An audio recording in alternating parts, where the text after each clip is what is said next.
Papua itu berdiri di atas emas, berjalan tanpa alas. Jadi Papua, Indonesia kan disebut orang negara kaya, sumber daya alam kaya.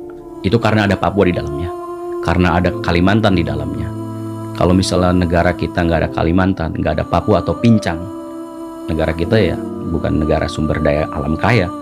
Jadi sebenarnya kita, pemerintah termasuk kita nih Om Ded, termasuk rakyat Indonesia itu harus minta maaf kepada rakyat Papua. Kenapa kita harus minta maaf?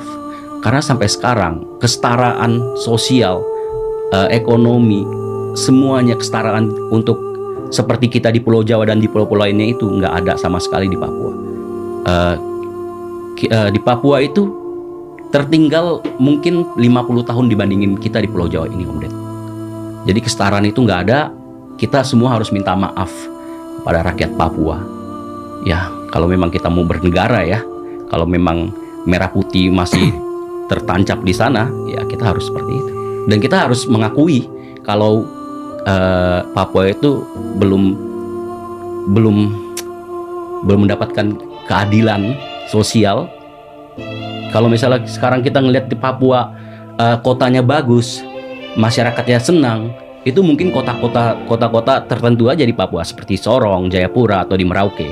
Tapi kalau misalnya kita dari kota itu 1 jam 2 jam ke pinggirannya aja, kita udah bisa ngelihat perbedaan signifikan di sana. 50 tahun Indonesia sebelumnya ada di sana. Wow. Ini boleh gua katakan bahwa ini adalah protes lu ke pemerintah nggak? Sebenarnya bukan protes ke pemerintah.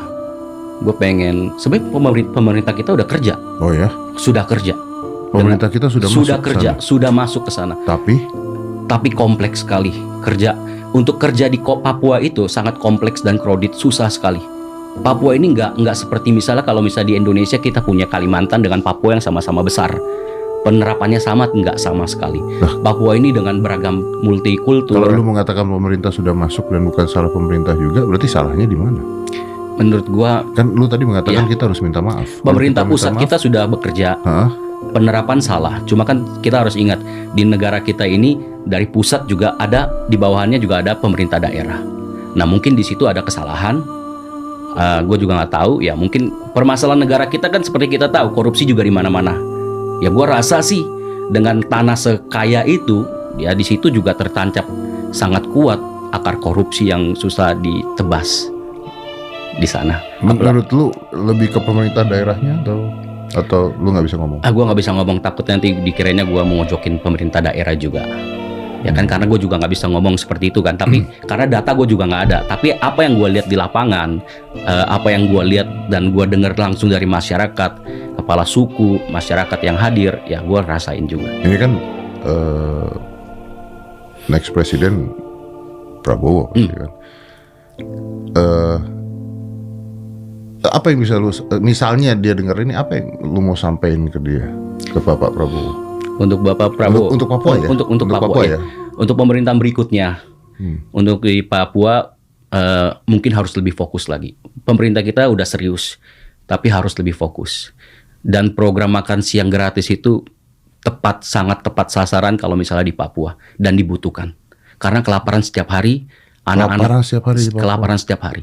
Kita jangan ngomong di kota-kota. Kalau misalnya ada tokoh politik, artis semua yang main ke Papua tapi pernah ke kota, mereka nggak pernah masuk ke pedalaman pelosok, itu sama aja omong kosong. Jadi mereka hanya menggambarkan kebahagiaan ilusi buat kita semua, seolah-olah Papua ini berkembang. Itu kebahagiaan ilusi. Coba suruh masuk ke pedalaman perbatasan PNG, Papua Nugini, kita bakal ngelihat kelaparan setiap hari, pekerjaan nggak ada, uang nggak ada, mau beli makan nggak ada, cuma punya sistem barter di sana. Ya, dan itu terjadi Om Ded. Barter ada di sana. Anak-anaknya petik ubi, singkong. Nanti kalau misalnya dia pengen makan mie instan, tukernya kemana? Ke pos.